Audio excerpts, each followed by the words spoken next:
के जिम्मेदार तेलंगाना स्टेट के रुकन असेंबली जनाबे भाई माजिद हुसैन साहब, हैदराबाद से आए हुए हमारी मुखलिसों की टीम के सरबराह जनाबे भाई मंजूर साहब, इंजीनियर साहब और दिगर रफ़का, मीडिया के अच्छे साथियों और MIM के सभी दोस्तों और मेरे अदीदी भाई दीपक जी, मेरे पास अल्फाज नहीं कोचाधामी की सरजमीन के लोगों, मैं आपके एहसानात का शुक्रिया किस लफ्ज में अदा करूं।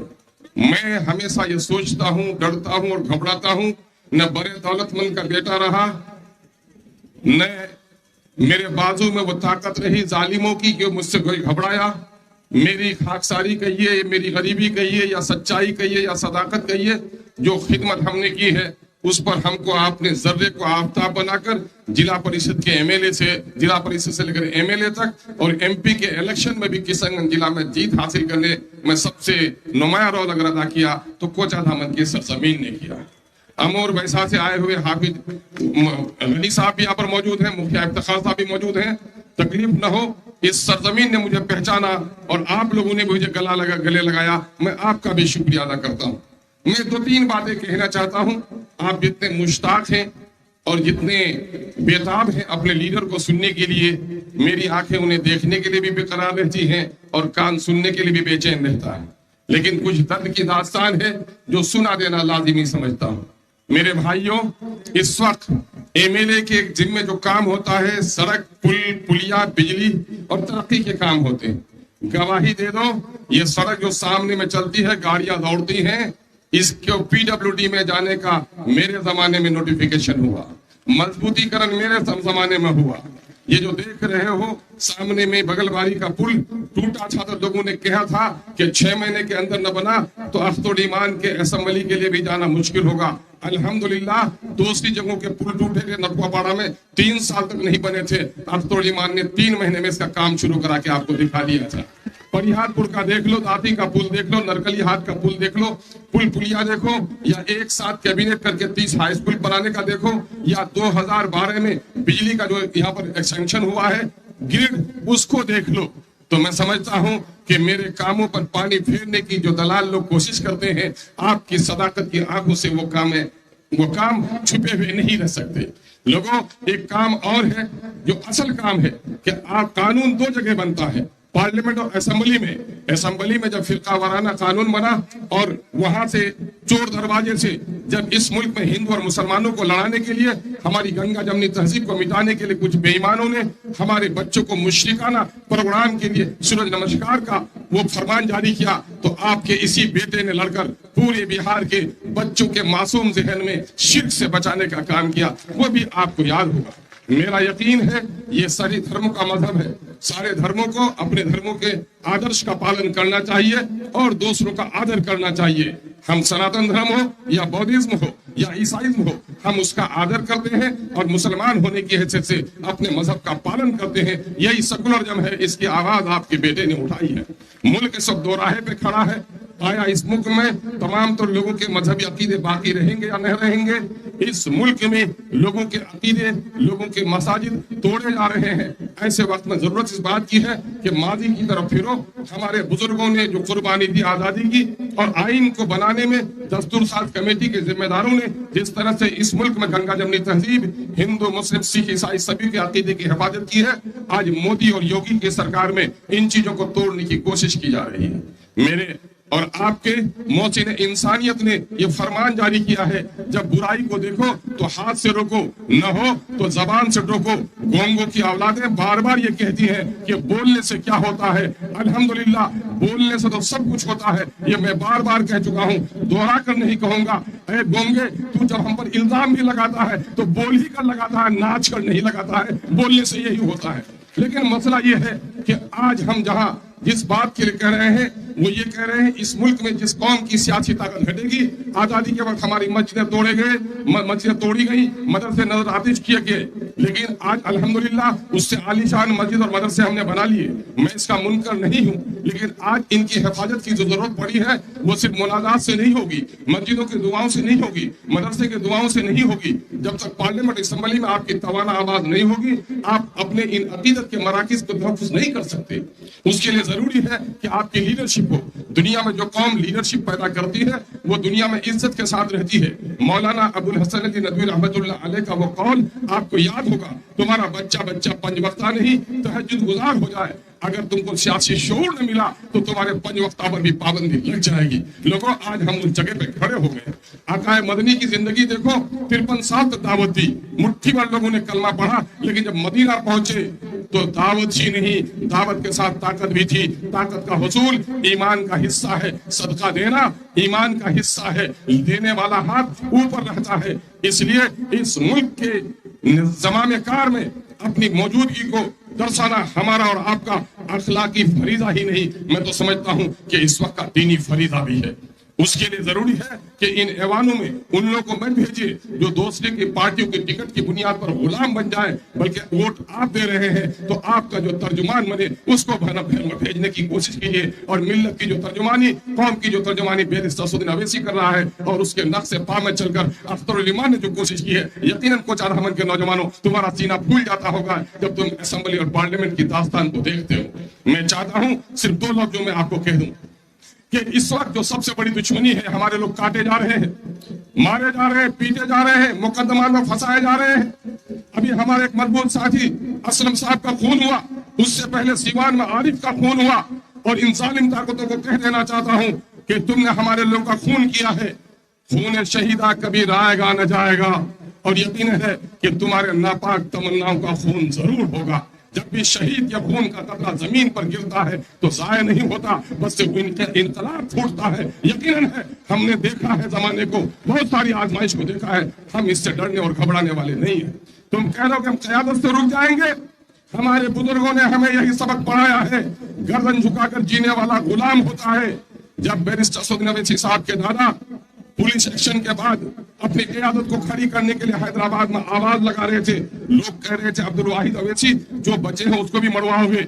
अब्दुल वाहिद अवैसी ने कहा, सुनो, मसलहत की चादर ओढ़कर गर्दन झुकाकर जीने तो गुलाम भी जी लेता है, अगर इस तरह जियोगे तो तुम्हारी नस्लों से गुलाम जन्म लेगा। गर्दन उठाकर जियो, अगर गर्दन कट भी जाएगी तो तुम्हारी नस्लों से सरदार जन्म लेगा।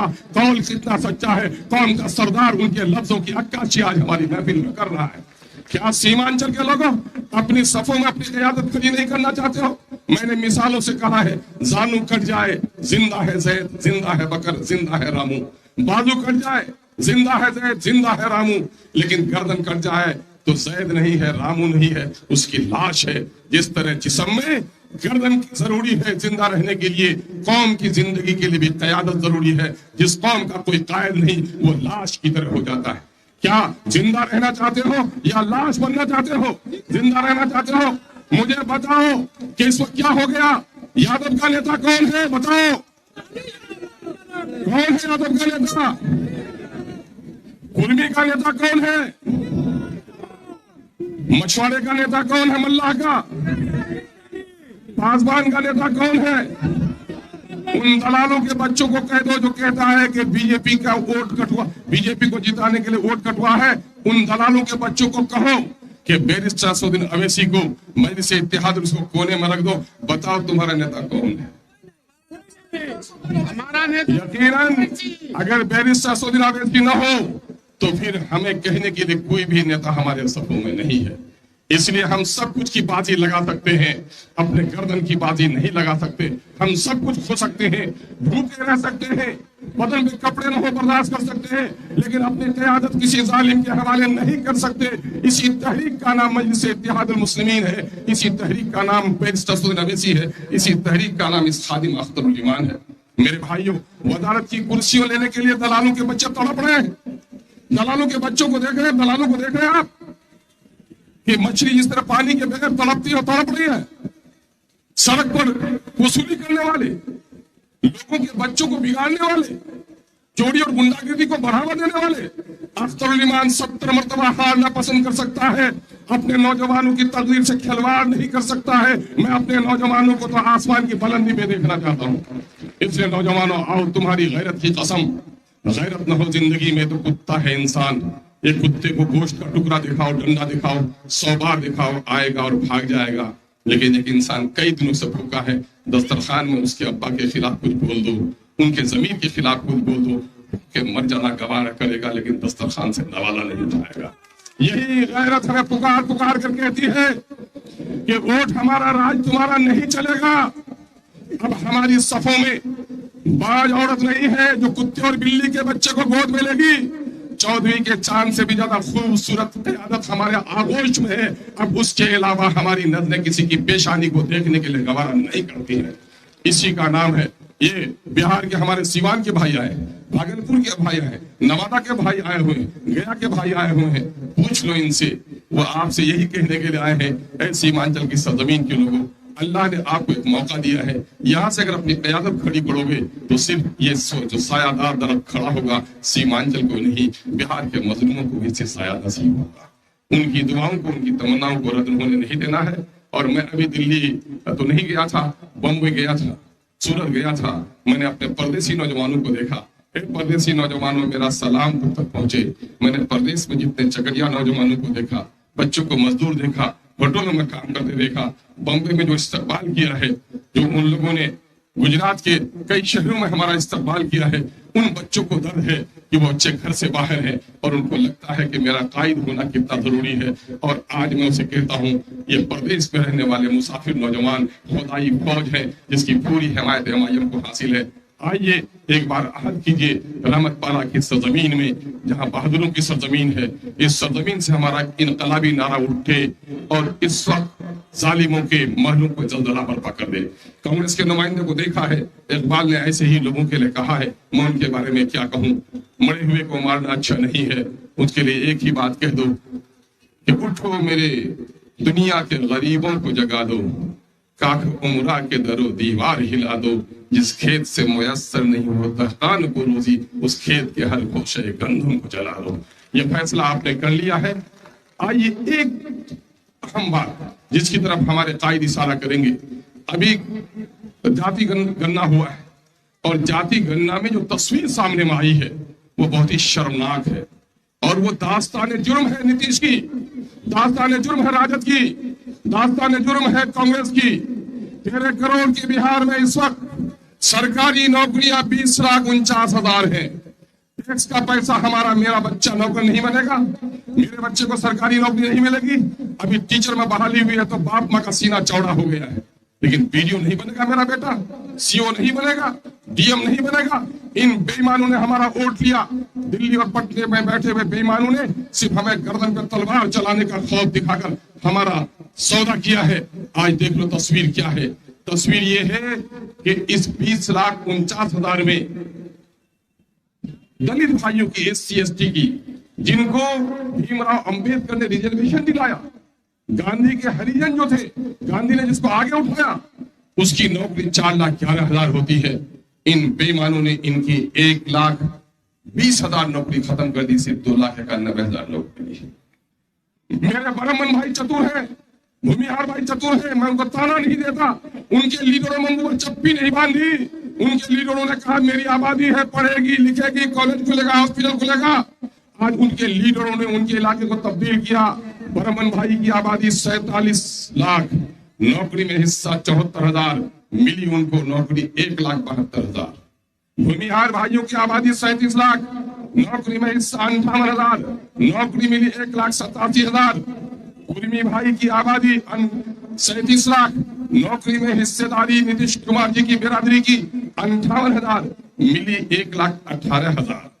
मुसलमानों, जिसको कहा माई का समीकरण, यादव भाइयों ने भी नौकरी में हिस्सेदारी, उनकी 1,86,00,000 आबादी 14%, नौकरी में आबादी उनकी हिस्सेदारी 2,92,000, 2,90,000 तो उसने ले लिया। मैं पूछता हूँ राजद के लोगों से, वाई को तो हिस्सा मिल गया, माई को क्या मिला? माई को आपने बाई बाई कह दिया, तो अब की बार माई ने भी आपको बाई बाई कह देने का इरादा बना लिया है।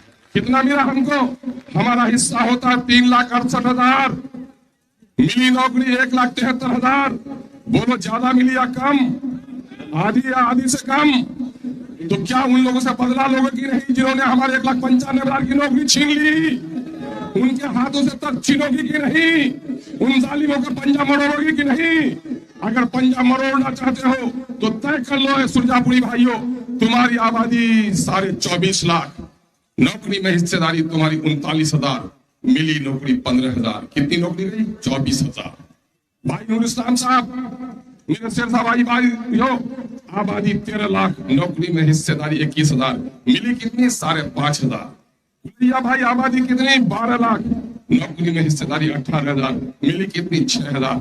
जिसने हमारे नस्लों के साथ नुकसान पहुंचाया है, नस्लों के साथ नाइंसाफी किया है, अगर उससे बदला लेना चाहते हो तो हम बंदूक उठाने नहीं कहेंगे, हम पैलोट चलाने नहीं कहेंगे। जमहूरियत में सबसे बड़ी ताकत है आपका वोट। आपका वोट जालिमों के खिलाफ, मजलूमों के हक में होना चाहिए। अब्दुल ईमान ने मौलाना के नाम पर कुर्बानी दी थी, 19 में कश्ती किनारे में डूबी है। इस वक्त अब्दुल ईमान फरियाद ही नहीं, आपके नस्लों की मुस्तकबिल की फरियाद है। एक मरतबा कुल हिंद मजलिस से इत्तेहाद मुस्लिमीन को मौका दीजिए और उसके लिए अभी से फिजा बनाइए। दुश्मनी हमारे बहुत लोग करेंगे। 2015 में नीतीश कुमार जी ने पीके प्रशांत किशोर जी से कहा था कोई भी जीत कर आ जाए अख्तरुल ईमान नहीं आना चाहिए, लेकिन अख्तरुल ईमान की जीत को आप रोक नहीं सके। एक को रोकना चाहता, 5 के साथ पहुंचा। और आज जालिम ताकतों को कह देना चाहता हूं, मेरी तारीख शाहिद है कि फिरौन ने घर घर पर पहरा लगा दिया था कि कोई बच्चा जन्म ले तो उसे कत्ल कर दो, बच्ची को तो जिंदा रहने दो, लेकिन मूसा की पैदाइश और परवरिश को कोई नहीं रोक सका। अगर ऊपर वाले ने अख्तरुल ईमान के बारे में फैसला कर दिया है, तुम लटक जाओगे, लेकिन सीमांचल के मजलूमों की आवाज पार्लियामेंट में जरूर पहुंचेगी। फानूस बनकर जिसकी हिफाजत हवा करे, वो शम्मा क्या बुझे जी रोशन खुदा करे। अस्सलाम वालेकुम। अब्दुल ईमान साहब जिंदाबाद।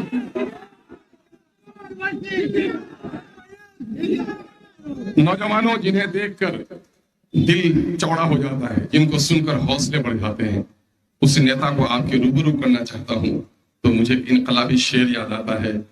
रुस्तुम बड़ा पहलवान था, तो उसके बारे में कहा गया कि रुस्तुम का जिस्म जेरे कफन कांप रहा है, मरा हुआ भी कांप रहा था। रुस्तुम का बदन जेरे कफन कांप रहा है, अल्लाह की शेर की आमद है कि रन कांप रहा है। मेरी मुराद है शेर हिंदुस्तान जनाब बैरिस्टर नवीसी साहब।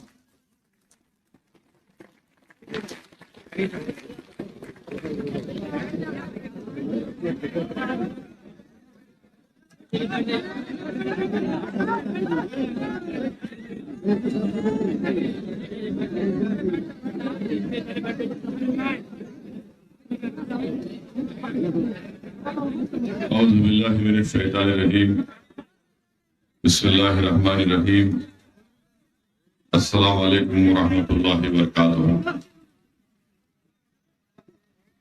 मोहतरम जनाब अख्तरुल ईमान साहब, सदर बिहार मजलिस इत्तेहादुल मुस्लिमीन व रुकन असम्बली, मोहतरम जनाब इंजीनियर आफ्ताब साहब, जनरल सेक्रेटरी मजलिस इत्तेहादुल मुस्लिमीन, मोहतरम जनाब आदिल साहब, बिहार के मजलिस इत्तेहादुल मुस्लिमीन के यूथ के सदर, शेरनशीन तशरीफ फरमा, बिहार प्रदेश के इंचार्ज वो रुकन असम्बली हैदराबाद जनाब माहिर हुसैन साहब, हैदर बाबा साहब, शाहिद साहब, समदानी साहब, वसीम साहब मुखिया साहब, असलम साहब मुखिया, अंजद साहब, आफ्ताब अहमद साहब, इसाक साहब, इफ्तिखार साहब, मासूम साहब, तौसीफ साहब, हमारी बहन मोहतरमा नूर सबा साहिबा साहब और रहमत पारा की गयूर अवाम, मैं आप तमाम का शुक्रगुजार हूँ कि आपने अपना कीमती वक्त निकाल कर आज यहाँ पर मजलिस इत्तेहादुल मुस्लिमीन के इस जलसे में आपने शिरकत की। अल्हम्दुलिल्लाह, मुझसे कबल आपने मजलिस के और कौम मिल्लत के तमाम जिम्मेदारों की और कायदीन की बसीरत फरोज तकारीर को सुना।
बिस्मिल्लाहिर्रहमानिर्रहीम। रहमत पारा की गयूर अवाम, आपका बेहद शुक्रिया कि आपने अपना कीमती वक्त निकाल कर आज मजलिस इत्तेहादुल मुस्लिमीन के इस मीटिंग में आपने शिरकत की। मैं मुख्तसर से वक्त में चंद अहम बातें आपके सामने रखकर यहां से रुखसत हो जाऊंगा। मेरे अजीज दोस्तों और बुजुर्गों, मेरी जमात का नस्बुलैन यही रहा है और यही रहेगा। मेरी जमात मजलिस इत्तेहादुल मुस्लिमीन का पैगाम यही है कि भारत के संविधान के तहत, भारत के आईन के तहत हमको इस बात की इजाजत दी गई है कि हम अपनी एक सियासी क़यादत को बनाएं, और ये कोई गुनाह नहीं है, ना कानूनन जुर्म है, ना कोई अखलाकी जुर्म हम और आप करेंगे अगर हम सीमांचल की इस मजलूमों की सरजमीन पर अपने इंसाफ के लिए, अपने मान और सम्मान के लिए, आपकी आने वाली नस्लों को इंसाफ दिलाने के लिए अगर आप अपने ही वोटों से मुत्तहदा तौर पर अगर आप अपने वोट का इस्तेमाल करके यहां से अपनी क़यादत को बनाएंगे तो इससे आपका फायदा होगा।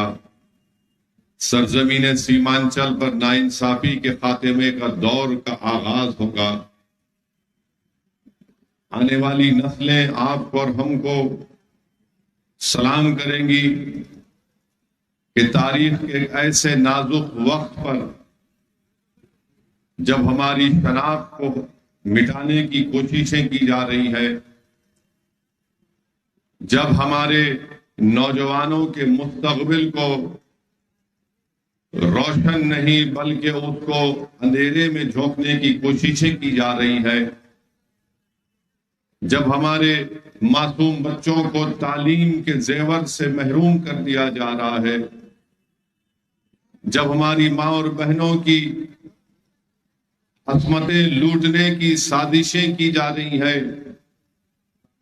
जब हमारी मस्जिदों को हमसे छीनने की पूरी कोशिशें की जा रही है, जब शरीयत पर हमको चलने से रोका जा रहा है, मेरे भाई, इतनी तमाम चीजें आप और हमारे सामने है।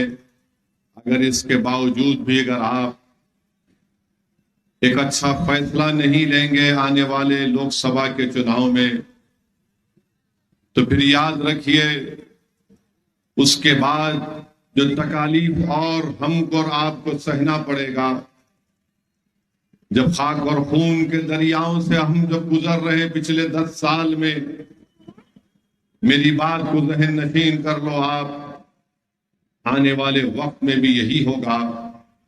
अगर कोई कहेगा कि 10 साल में बड़ा अंधेरा रहा है जब से नरेंद्र मोदी इस देश के वजीर आजम बने हैं, तो मेरी बात को ज़हन नशीन कर लो, ये अंधेरा बड़ा लंबा रहने वाला है मेरे अजीज दोस्तों और बुजुर्गों। इस अंधेरे को अगर खत्म करना है तो ये अंधेरा खत्म होगा कैसे? तुम्हारे इत्तेहाद से। ये अंधेरा खत्म होगा तुम्हारी दूरंदेशी से।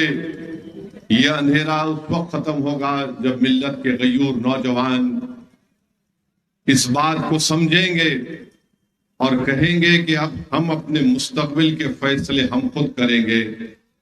ये अंधेरा उस वक्त खत्म होगा मेरी इज्जतदार और माँ और बहनें, जब आप घर में एक इनकलाब को बर्पा करेंगे।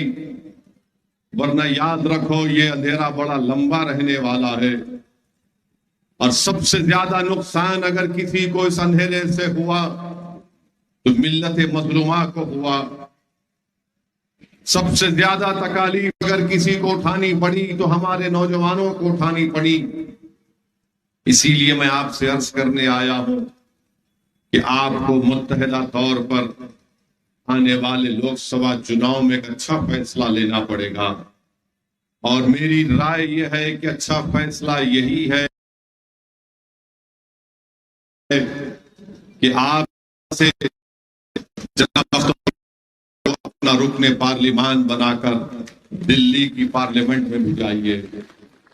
लोग कहेंगे कि असदुद्दीन ओवैसी बताओ अख्तरुल ईमान में और मौजूदा रुकने पार्लिमान में क्या फर्क है? फर्क बहुत है मेरे भाई। जैसा रोशनी और अंधेरे में फर्क है वैसा फर्क है। जैसा एक किसी के घर में अगर जनाजा आता है तो सन्नाटा हो जाता है, उस तरह के सन्नाटे में और एक कोहराम में फर्क है। अख्तरुल ईमान का नाम एक कोहराम मचा देना है। अख्तरुल ईमान अगर कामयाब होकर इंशाअल्लाह ताला जाएगा तो अख्तरुल ईमान की जबान पर कोई रोक टोक नहीं होगी।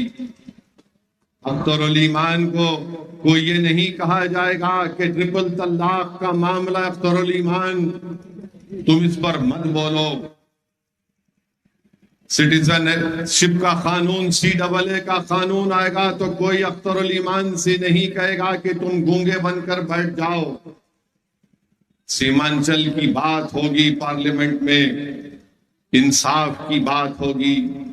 तो मेरे अजीज दोस्तों और बुजुर्गों, यकीनन वोट डालना आपका इख्तियार है, मगर जिसको आपने वोट दिया उसकी जबान पर उसके पार्टी का ताला है। वो पार्टी कभी नहीं बोल सकती आपके बारे में, सीमांचल के बारे में।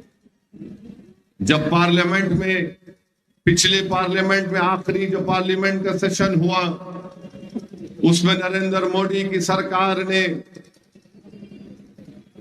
22 जनवरी को बड़ा तारीखी दिन कहा गया, उसके ऊपर बहस पार्लियामेंट में हो रही थी। तो उठाकर देखो आप, मेरी बात को यकीन करने की जरूरत नहीं है। उठाकर देखो, जिस शख्स को आपने किशनगंज का रुकने पार्लिमान अपने वोटों से मुंतखब किया, उनकी पार्टी ने क्या कहा पार्लियामेंट में, लोकसभा में। उठाकर पढ़ लो आप कि उन्होंने क्या क्या बातें कही थी, और उसके बाद आप फैसला कर लो। जब मुझे मौका मिला बोलने का, और इम्तियाज जलील जो हमारे औरंगाबाद के रुकने पार्लिमान है, तो हमने क्या कहा कि 22 जनवरी की बुनियाद 6 दिसंबर 1992 में रखी गई थी। 22 जनवरी की बुनियाद जिसको सुप्रीम कोर्ट ने कहा था कि 6 दिसंबर को बाबरी मस्जिद की जब शहादत हुई, उसको अंग्रेजी का लफ्ज इस्तेमाल किया सुप्रीम कोर्ट ने कि एग्रेगियस यानी क्रिमिनल हरकत हुई। 22 जनवरी की बुनियाद ताले खोल कर रखी गई। 86 में 22 जनवरी की बुनियाद जीबी पंत मुख्यमंत्री थे जब मस्जिद के अंदर मूर्तियां रख दी गई थी। इनसे पूछो जिनको आपने वोट दिया, क्या तुम अपनी जबान से लफ्ज बाबरी मस्जिद बोल सकते हो क्या? पूछो इनसे आप, ये कभी नहीं बोलेंगे अपनी जबान से बाबरी मस्जिद। इनसे पूछो क्या तुम 6 दिसंबर की बात कर सकते हो? कभी नहीं करेंगे। इनसे पूछो क्या तुम हिजाब के बारे में बात करोगे? नहीं करोगे। क्यों नहीं करोगे? क्योंकि डरते हैं कि दूसरों का वोट ना मिले। अरे मैं वोट की बुनियाद पर नहीं कह रहा हूं कि मुझे आपका वोट मिले और उनका ना मिले। मैं ये कह रहा हूं कि तुम में इतनी तो सच्चाई और ईमानदारी होनी चाहिए कि तुम झूठ को झूठ बोलो, सच को सच बोलो, मगर तुम उतना भी नहीं बोल सकते। तुम जुल्म को जुल्म बोलो, तुम जालिम को जालिम बोलो, मगर आज की राजनीति भारत की ऐसी हो गई कि जुल्म करने वाले मसीहा बन चुके हैं और मजलूम जालिम बन चुका है। जिसकी मस्जिद को बर्बाद कर दिया गया, वो बजाय मजलूम की आज जालिम बनाकर पेश किया जा रहा है। मैंने पार्लियामेंट में उठकर कहा कि हम भारत के शहरी हैं। हमारे बुजुर्गों ने अंग्रेजों से लड़कर इस मुल्क को आजाद करवाया।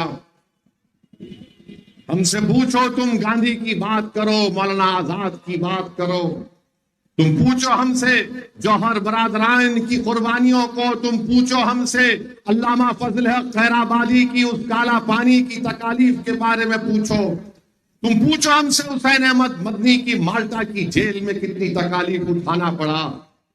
मगर आज इख्तिदार की कुर्सियों पर बैठने वाले और जो तुम्हारा वोट लेकर जीत कर जाते हैं, वो खामोश बैठ जाते हैं जब हमसे कहा जाता है कि तुम बोलो, क्या तुम औरंगजेब के बारे में बोलो, तुम जिना के बारे में बोलो। मैंने पार्लियामेंट में कहा कि मैं औरंगजेब और मोहम्मद अली जिना का तर्जुमान नहीं हूं। मैं भारत के संविधान की बात करता हूं और उसके दरमियान में रहकर अपने हक की मनवाने की बात करता हूं। मेरे भाई, यही तो मजलिस इत्तेहादुल मुस्लिमीन का पैगाम है। जिनको तुम वोट देते आए, तुम वोट दे देकर थक गए। तुम्हारे दादा ने, परदादा ने उनको ये समझ कर वोट दिया था कि ये हमको बचाएंगे, सीमांचल को बचाएंगे। वोट तो आपने दे दिया, मगर उन्होंने आपसे बेरुखी अख्तियार कर ली। हमारी माँ और बहनों ने धूप में खड़े होकर, घंटों खड़े होकर, भूखे रहकर हमारे नौजवानों ने इनको वोट दिया कि अलीगढ़ मुस्लिम यूनिवर्सिटी का कोई कैंपस यहां शुरू हो जाएगा। मगर बताओ आपको क्या हासिल हुआ मेरे भाई? पार्लियामेंट में मैं और इम्तियाज जलील 2 रुकने पार्लियामान है। यकीनन मेरी भी ख्वाहिश है कि 2 से 3 हो, 3 से 5 हो, 10 हो, ताकि हम अपनी आवाज को उठाएं। और मैं ये समझता हूं कि अगर अख्तरुल ईमान को आप कामयाब करेंगे तो ये आपकी कामयाबी होगी, आपके इत्तेहाद की कामयाबी होगी, ये सीमांचल के गरीब और मजलूम अवाम की कामयाबी होगी। सीमांचल की सरजमीन पर बसने वाले हर मजहब के मानने वाले हैं, ये उन तमाम गरीबों और मजलूमों की कामयाबी होगी। भारत की लोकसभा में आप देखेंगे कि अख्तरुल ईमान बहैसियत रुकने पार्लियामान इंशाअल्लाह अगर मुंतखब होगा तो इन गरीबों की आवाज बनेगा। मजलूमों के लिए एक ढाल बनेगा अख्तरुल ईमान। और जिसको आपने कामयाब किया, माशाअल्लाह वो इतने खामोश बैठे रहती है, ऐसा लगता है कि जनाजा जा रहा है रोड पे से। इतनी खामोशी अख्तियार करते हैं, बोलते ही नहीं है। और जब हम और इम्तियाज जलील साहब तकरीर करते हैं तो बड़ा शर्मा शर्मा कर नीचे मुंडी कर कर सुनते हैं, अपने चेहरे को नीचे कर कर सुनते हैं। मेरे भाई याद रखिए, ये हालात ऐसे हैं जब आपको और हमको अपनी आवाज को उठाना पड़ेगा। बिहार में अख्तरुल ईमान जब बोलते हैं तो बिहार के असेंबली का हर फर्द कान लगाकर सुनता है कि अख्तरुल ईमान क्या बोल रहा है। मैं आपको बताना चाह रहा हूं, मुझे भी बड़ी तकलीफ है, आपको भी बड़ी तकलीफ है कि आपने हमारे 5 विधायक को कामयाब किया, जिसको नीतीश कुमार और तेजस्वी यादव ने चारों को खरीद लिया। क्यों खरीदा उनको? क्योंकि वो नहीं चाहते थे कि कोचा दामन हो या सीमांचल की सरजमीन हो, यहां पर तुम्हारी आवाज उठे। वो कभी भी इस आवाज को बर्दाश्त नहीं करेंगे। हाँ, यादवों की आवाज को बर्दाश्त किया जाएगा, कुर्मियों की आवाज को बर्दाश्त किया जाएगा, भूमिहार की आवाज को बर्दाश्त किया जाएगा, ब्राह्मणों की आवाज को बर्दाश्त किया जाएगा, अपर कास्ट की आवाज को बर्दाश्त किया जाएगा। मगर पूरे बिहार में और खास तौर से सीमांचल में किसी एक आवाज को कभी बर्दाश्त नहीं किया जाएगा। वो आवाज होगी अख्तरुल ईमान की। बेईमानों की आवाज को सुना जाएगा, मगर अख्तरुल ईमान की आवाज को नहीं सुना जाएगा। जो अपना जमीर बेचने के लिए तैयार हो जाएंगे, उनको अपना रकीब बनाया जाएगा। मगर जो कहेगा कि मैं अपने गिरेबान के तार बेचने के लिए तैयार नहीं हूं, मैं सीमांचल के गरीब और मजलूमों के इंसाफ की लड़ाई लड़ता रहूंगा, तो उस आवाज को बर्दाश्त नहीं किया जाएगा। जो गरीबों और मजलूमों की हक की आवाज, उनके हक की आवाज को उठाएगा, उसको बर्दाश्त नहीं किया जाएगा। किसकी आवाज को बर्दाश्त किया जाएगा? जो इन अगियारों की चौखट पर जाकर अपना ईमान बेच देते हैं, जो अपने चेहरों को और अपने सरों को झुका देते हैं, जो बिकने के लिए तैयार है, जो नहीं बिकने के लिए तैयार है। उससे बड़ा इनको डर लगता है कि कौन है ये लोग। आज आपने देख लिया कि हमारे 4 विधायकों को इन्होंने खरीद लिया, इन बेईमानों को। मगर मैंने कहा था कि तेजस्वी, अल्लाह का इंसाफ जरूर होकर रहेगा। तुमने हमारे 4 को खरीदा, अल्लाह ने तुम्हारे को इख्तिदार की कुर्सी से निकाल कर फेंक दिया। और याद रखो, लालू यादव और तेजस्वी यादव, तुम जितने नंबर एमएलए के लाए हो ना, आप जिंदगी में कभी इंशाअल्लाह उतना नंबर नहीं लाओगे। तुम नहीं लाओगे, क्योंकि तुम धोखे की सियासत करते हो। तुम में, मोदी में, नीतीश कुमार में कोई फर्क नहीं। मोदी, तेजस्वी और नीतीश कुमार एक है। इनकी सोच एक है, इनके काम करने का तरीका भी एक है। जैसा कोई पिक्चर में आप देखते हैं कि डबल रोल, अब तो ट्रिपल रोल हो रहा है। 3 मिलकर एक ही आवाज में बोलते हैं। और वो आवाज क्या है कि सीमांचल से कोई तुम्हारी आवाज ना उठे, अख्तरुल ईमान की आवाज ना उठे। हाँ, बेईमानों को बर्दाश्त किया जाएगा। मेरे भाई बताइए, आप कैसे इंसाफ होगा फिर? भारत की राजनीति में कानून कहां बनाए जाते हैं? कानून बनाए जाते हैं विधानसभा में या फिर भारत की सबसे बड़ी पंचायत लोकसभा में। अगर वहां पर तुम्हारी आवाज नहीं होगी तो कौन होगा? आज आपने देखा कि लोकसभा के इस आखिरी सेशन में मैंने पार्लियामेंट में उठकर कहा, अगर आप मेरी बात से मुत्तफिक है तो मेरी बात बोलने के बाद आप नारा लगाकर बता दीजिए कि सच है या नहीं। मैंने कहा था कि भारत में आज जो मुसलमान है वो अपने आप को इस तरह महसूस करता है जिस जमाने में हिटलर की हुकूमत थी, उस जमाने में यहूदी अपने आप को गैर महफूज समझते हैं। बताओ, क्या मैंने झूठ कहा या सच कहा? बताओ मेरे भाई, यही तो चीज है हुकूमत के सामने सच्चाई को बयान करना, उनको बताना कि ये हम सोच है, तकलीफ हमको। मेरे अजीज दोस्तों और बुजुर्गों, मैं आपसे अपील कर रहा हूं कि चाहे सीमांचल हो या भारत हो, अपनी मस्जिदों को आबाद रखो। याद रखो, अपनी मस्जिदों को आबाद रखो। अपनी मस्जिदों को हमको हुक्म दिया गया, अल्लाह ने हमसे कहा गया कि अल्लाह के घर को वही लोग आबाद रखते हैं जो ईमान वाले हैं, जो किसी से नहीं डरते सिवाय अल्लाह के और जो आखिरत पर भरोसा करते हैं। तो अपनी मस्जिदों को आबाद रखो, चाहे तुम किसी मसलक के हो, मस्जिद तो अल्लाह की है ना। अपने मस्जिदों को आबाद रखो। 600 साल की मस्जिद महरौली की, उसको शहीद कर दिया गया बगैर कोई नोटिस दिए। कोई नहीं बोला। ये पूछना था इनसे, आप जिसको आपने अपना वोट दिया था, किसने महरौली की मस्जिद की बात की? असदुद्दीन ओवैसी ने, मजलिस इत्तेहादुल मुस्लिमीन ने बात की। किसने कहा कि जो कोर्ट का फैसला आया वो गलत है? असदुद्दीन ओवैसी ने कहा। जब कर्नाटका में हमारे बच्चियों से हिजाब छीन लिया गया, किसने कहा? मजलिस ने कहा। बताओ, जब सब मजलिस करती है और कहती है तो ये लोग बोलते नहीं, ये मिले हुए हैं। अरे भाई, हम कहां मिले हुए हैं? तुम मिले हुए हो।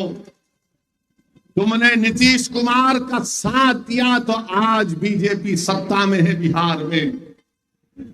मैंने नीतीश कुमार को मुख्यमंत्री नहीं बनाया, तेजस्वी और लालू ने बनाया, और आज नीतीश कुमार मोदी के गोद में बैठकर चाय पी रहे हैं। बताइए, इसका जिम्मेदार कौन है? कभी आप सोचो कि आपने वोट दिया था इनको, गठबंधन। मैंने आपसे कहा था कि देखो नीतीश कुमार, ये लोग बीजेपी को एक दिन सत्ता में लेकर आएंगे। मैं बार बार आपसे कहता रहा, मगर आपके दिलो दिमाग पर गठबंधन का एक जादू छाया हुआ था। नहीं ओवैसी साहब, गठबंधन, मैंने कहा यह गठबंधन नहीं है, ये दोबारा सत्ता दे देगा बिहार में आरएसएस को, बीजेपी को। बताओ अब कौन जिम्मेदार है? मेरी शिकायत आपसे है, मेरी शिकायत तेजस्वी, नीतीश, मोदी से नहीं है। मैं आपको अपना समझकर, अपना बेटा समझकर, अपना भाई समझकर, अगर मैं गलत कह रहा हूं तो मुझे माफ कर दो। मैं आपसे शिकायत करने आया हूं। मैं कहां पर शिकायत करूंगा? मैं किसके सामने जाकर अपनी बात को करूंगा? मैं तो तुम्हारे घर पे आऊंगा ना। तुम्हारा घर मेरा घर है, तुम्हारा घर अकेला तुम्हारा घर नहीं है। इसलिए मैं बड़े फख्र से कहता हूं कि सीमांचल का हर घर असदुद्दीन ओवैसी का घर है। सीमांचल के हर नौजवानों के ख्वाब को पूरा करना अख्तरुल ईमान और हमारी जिम्मेदारी है। इसीलिए मैं अपनी शिकायत तुम्हारे सामने रख रहा हूं। सोचो आज मेरी इन बातों को, अगर इसमें सच्चाई है तुम्हारा साथ, तो अगर तुम समझते हो झूठ बोल रहा है तो ठीक है। मैं जो कुछ कह रहा हूं मेरा रब जानता है कि मेरी नीयत क्या है। हम इलेक्शन लड़ते हैं तो वोट काटने के लिए लड़ते हैं। आज आपने देखा, आज मीडिया वाले हमको बता रहे थे, हमारे दोस्त, कि लालू यादव ने कहा कि अभी भी हमारे दरवाजे नीतीशवा के लिए खुले हुए हैं। लालू ने कहा कि नीतीश के लिए हमारे दरवाजे खुले। लालू जी, पूरा घर ही दे दीजिए, नीतीश को बचा क्या है? अब हमारे घर के, आपका घर कहां रहा लालू जी? आप तो पूरा घर दे दिए। उस घर में अब नीतीश और मोदी बैठकर चाय पी रहे हैं। नहीं, नीतीश के लिए हमारे दरवाजे खुले हैं, अख्तरुल ईमान के लिए घर के दरवाजे बंद हैं, क्योंकि अख्तरुल ईमान सच्चाई को बयान करता है। आप बताइए, किस तरह आपके वोट का गलत इस्तेमाल किया गया? अगर मजलिस इत्तेहादुल मुस्लिमीन के बिहार के विधानसभा में 5 की जगह अगर 12 विधायक जीत कर जाते तो मोदी हुकूमत नहीं करता बिहार में। अब के बार वो गलती मत करिए, 10 से 12 विधायक हमारे कामयाब करिए।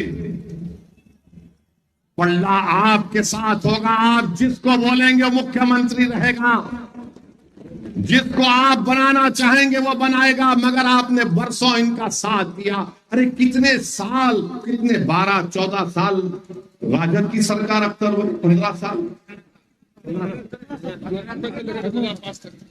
15 साल और नीतीश कुमार पलटू मास्टर, इनके कितने 17 साल, 15 और 17 मिला दीजिए 27 साल, अब 32 साल हो गए। माफ करना, बिहारी मैथ्स में अच्छा होता है। 32 साल हो गए। 32 साल में तो दो नस्ल तैयार हो जाती है और बिहार में तो बच्चे जल्दी पैदा हो जाते हैं।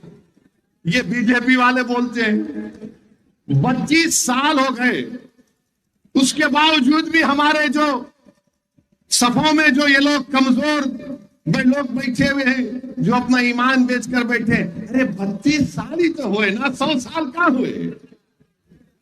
32 साल में कितने घर बर्बाद हो गए।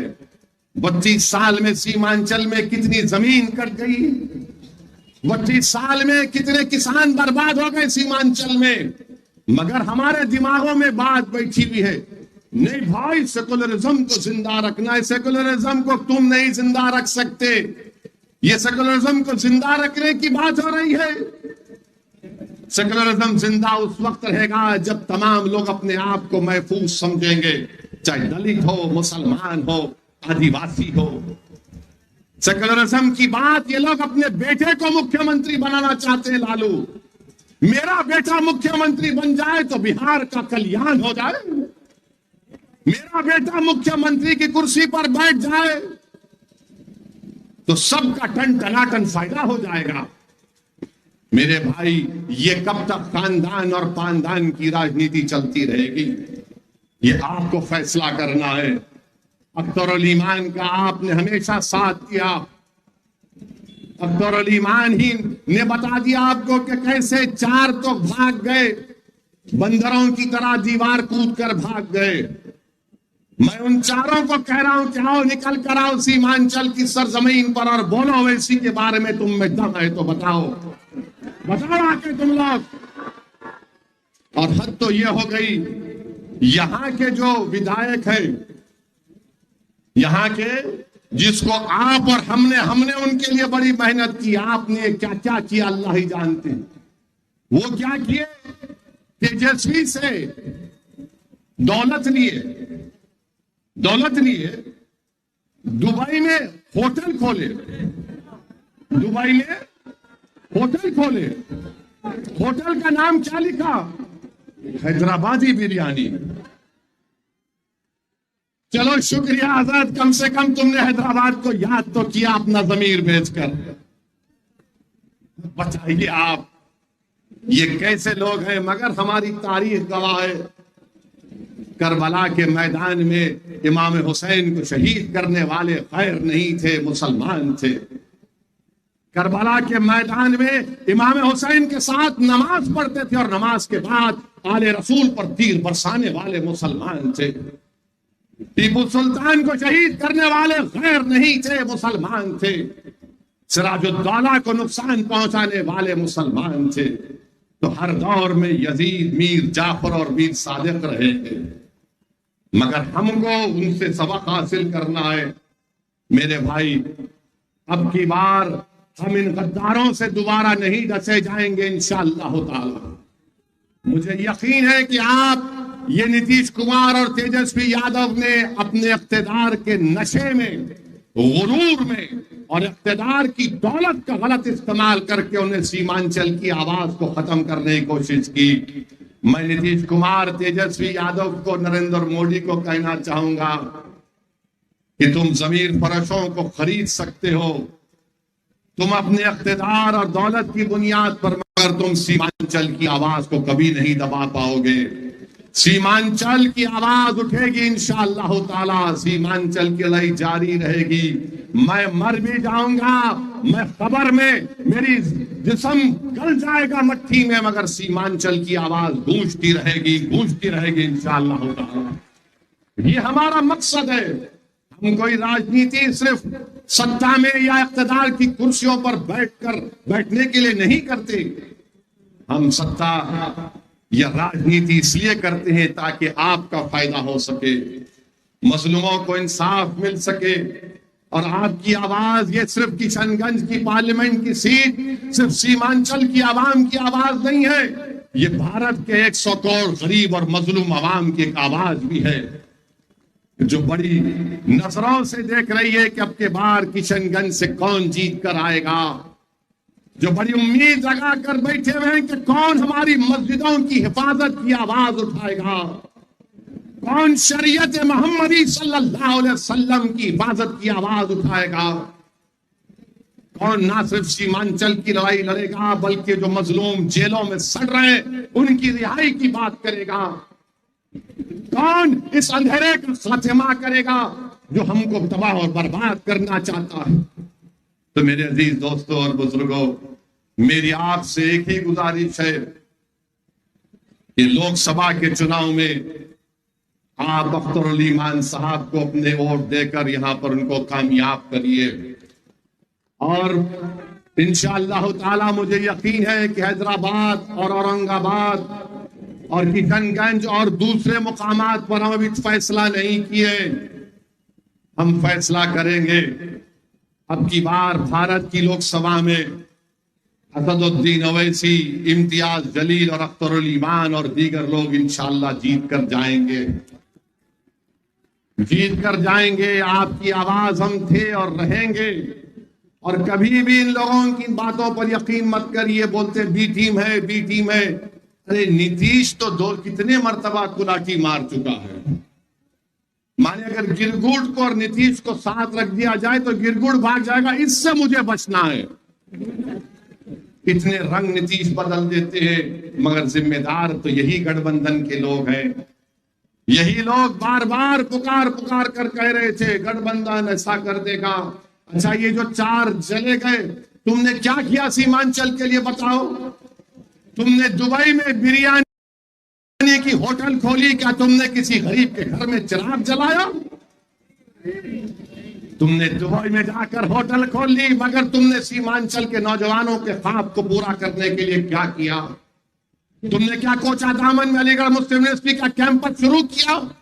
मुख्यमंत्री तुम्हारा, डिप्टी चीफ मिनिस्टर तुम्हारा, पूरी हुकूमत तुम्हारी, पुलिस तुम्हारी, नौकरशाही तुम्हारी।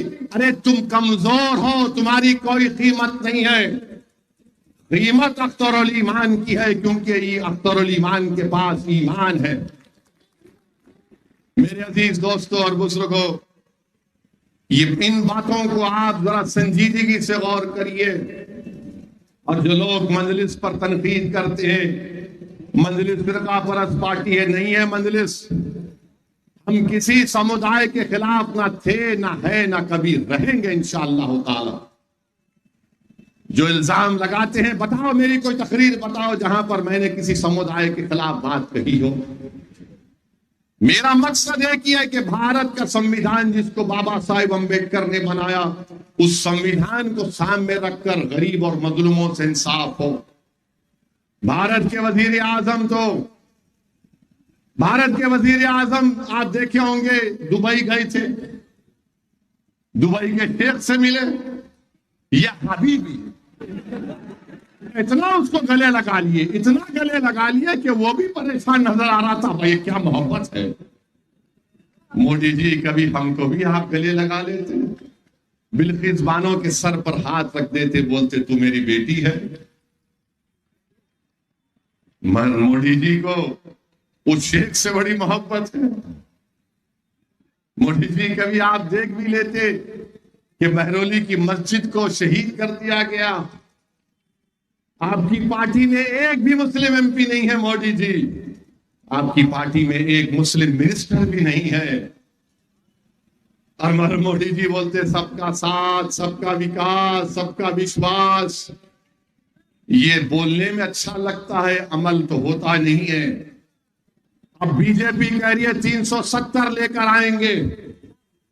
मैं सीमांचल की जनता से वादा कर रहा हूं, मैं भारत के गरीब और मजलूम आवाम से वादा कर रहा हूं, मैं भारत के उन तमाम शहरियों से वादा कर रहा हूं जो इस मुल्क को गांधी और अंबेडकर का मुल्क मानते हैं, जो इस मुल्क को उसका मुल्क मानते हैं जहां पर इसकी जमीन में मोहब्बतें हैं। हम पूरी कोशिश करेंगे कि तीसरी मर्तबा भारत का प्रधानमंत्री नरेंद्र मोदी ना बने। हम पूरी कोशिश करेंगे इंशाअल्लाह ताला। हम पूरी कोशिश करेंगे कि दोबारा बीजेपी सत्ता में ना आए। मगर बताओ 2014 और 19 में कैसे बने नरेंद्र मोदी देश के वजीर आजम? मेरी वजह से बने। आप इनसे पूछो जाकर, ये तेजस्वी से और ये गठबंधन के लोग, वो इसी की वजह से बने। और जब मेरे सामने आते हैं मैं कहता हूं बोलो बाबू कैसे बने, बताओ। हम 3 सीट लड़े तो वो 306 जीत गए। हैदराबाद, औरंगाबाद, किशनगंज लड़े तो 306 कैसा जीत गए मोदी? इसका कोई जवाब नहीं है। याद रखो, मोदी अगर जीत रहा है तो तुम्हारे वोट से नहीं जीत रहा है मोदी। मैं खुलकर कह रहा हूं आज आपसे, मोदी अगर जीत रहा है तो तेजस्वी यादव का यादव मोदी के गोद में बैठकर कह रहा है कि तू मेरा नेता है। ये सच्चाई है और मैं इसको बता सकता हूं अगर ये लोग बहस करना चाह रहे मुझसे। आधा शुमार मेरे पास है कि 2014 में कितने वोट मिले, 2019 में कितने वोट बीजेपी को मिले। और हमको हमारे गले में सांप डाल दिया जाता है, अरे भाई वो मौलाना, वो खिदला हजरत, अब के बार सेकुलरिज्म को बचा लो। हम बचाएंगे? अरे हमारी मस्जिद चले गई मेरे भाई, हमारी शरीयत पर हमला हो रहा है मेरे दोस्त, बच्चियों के सरों से हिजाब छीना जा रहा है मेरी मां और बहनों, मेरी मस्जिदों को अभी भी निशाना बनाया जा रहा है। मुझसे कहा जा रहा है कि तुम दूसरे दर्जे के शहरी हो, तुम क्या कर रहे हो बचाने के लिए? कब तक तुम अख्तरुल ईमान और ओवैसी पर इल्जाम लगाओगे? अरे बताओ तुम क्या किए? अरे तुम तो अपने आबा अजदाद की सीट को नहीं बचा सके। तुम नीतीश कुमार को दूध पिलाए, वो नीतीश कुमार आप आरएसएस और बीजेपी को बिहार में ला दिया।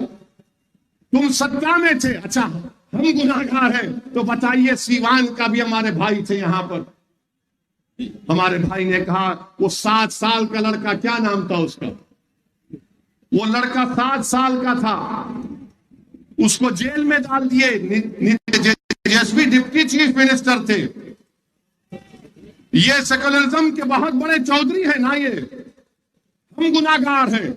मगर 7 साल का बच्चा क्योंकि मुसलमान था, वो 8 दिन जेल में था। कानून के मुताबिक जो 13-14 साल के बच्चे होते, 17 साल के, उनको जेल नहीं भिजाया जाता। 8 दिन, और 8 दिन वो बच्चे की मां जेल के सामने बैठ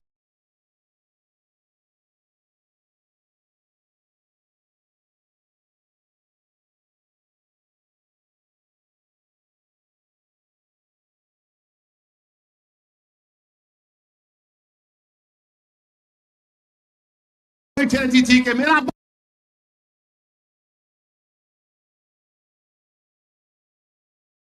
आवाज लगाई, कोई नहीं बोला। अख्तरुल ईमान और असदुद्दीन ओवैसी बोले। रिजवान उस बच्चे का नाम था। 8 दिन के बाद वो बच्चा जेल से निकला। रामनवमी का जुलूस निकला, 100 साला मदरसे को जला दिया बिहार में, बिहार शरीफ में 100 साला मदरसे को जला दिया। कहां गया सेकुलरिज्म? कहां गया बी टीम? कहां गया ओवैसी वोट कटवा? तुमने हमने उनको बड़ा वोट दिया। क्या बोलते नहीं तेजस्वी? मगर तेजस्वी कब बोले? जब सत्ता निकल गई तो बोले अब हम दोबारा बनेंगे।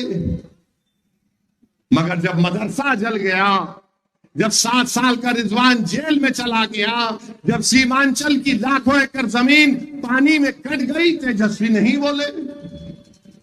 अब यहीं पर आकर कहा था ठाकुरगंज में कि हम सीमांचल डेवलपमेंट काउंसिल बनाएंगे। कहां गया डेवलपमेंट काउंसिल? मेरे भाई याद रखो, किसी कौम के लिए 70-80 साल एक बड़ा लंबा टाइम होता है। आप अब की बार किशनगंज से अच्छा फैसला लीजिए और जनाब अख्तरुल ईमान साहब को कामयाब करिए, अख्तरुल ईमान को अपना नुमाइंदा बनाइए। और आखिरी बात आपसे कहकर रुखसत हो जाऊंगा, ये जो सेकुलर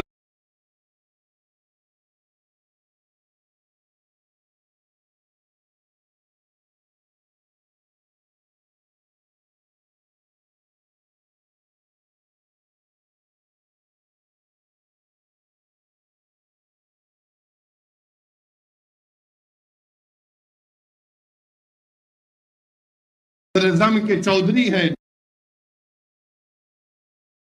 350 कितनी नौकरी मिली सुरजापुरी भाइयों बहनों को?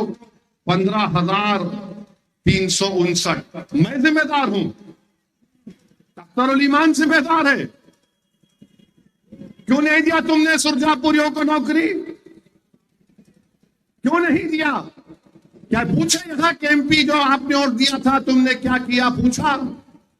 तुम्हारा गवर्नमेंट का सेंसस सर्वे है, मेरा नहीं है। तुमने सत्ता में 25 साल तुम सत्ता में रहे, मैं नहीं रहा। मैं तो तुम्हारे खिलाफ था और रहूंगा, मगर तुम रहे। अच्छा, कुलैया बरादरी 12,83,780 उनकी आबादी है। उनको नौकरी मिलना था 20,421 बिहार में, और मिली नौकरी 5,734। अरे बोलो, तस्लीमुद्दीन के बेटे अपने लिए नहीं बोल सकते तो अपने गयूर बाप के लिए तुम बोल देते कम से कम, जिसको सीमांचल का गांधी लोग कहते थे। बताओ, तुमने अपनी बात की कुर्बानियों को पानी में मिला दिया पूरा। अब आप शेरशाहवादी भाइयों को देखिए, 13,26,000 उनकी आबादी है। बिहार सरकार कहती है नौकरी मिलना था 20,421, और नौकरी मिली हमारे शेरशाहवादी भाई बहनों को 5,734। 32 साल आपने हुकूमत दी लालू परिवार को, नीतीश को। अब फैसला करना पड़ेगा सुरजापुरी भाइयों को, शेरशाहवादी भाई बहनों को और कुलैया भाई बहनों को, जो 25 साल में तुमको बर्बाद कर दिए। अगर तुम फिर उनका साथ दोगे तो फिर तुम किसी पर इल्जाम नहीं लगा सकते तुम्हारी पस्तिका के सिवाय तुम्हारे गलत फैसले के। इसलिए इसका फैसला लीजिए और मजलिस का साथ दीजिए। यही चंद बातें हम आप तक कहने आए हैं। हम पहले भी कह चुके हैं और आज भी कह रहे हैं, मुझे सीमांचल की जमीन से मोहब्बत है, मुझे सीमांचल की जमीन के जनता से मोहब्बत थी, है और रहेगी। अल्लाह मुझे जब तक जिंदा रहेगा, मैं दुनिया के जिस कोने में रहूंगा, यकीनन मैं सीमांचल के इंसाफ के लिए दुआ करता हूं और करता रहूंगा। मैं हमेशा सीमांचल की लड़ाई मेरी लड़ाई समझकर लड़ता रहा और लड़ता रहूंगा। मेरी आपसे सिर्फ यही गुजारिश है कि अब की बार लोकसभा के चुनाव में मुत्तहिदा तौर पर सीमांचल के लिए अख्तरुल ईमान को कामयाब करिए, एमपी बनाइए। अस्सलाम वालेकुम व रहमतुल्लाहि व बरकातहू।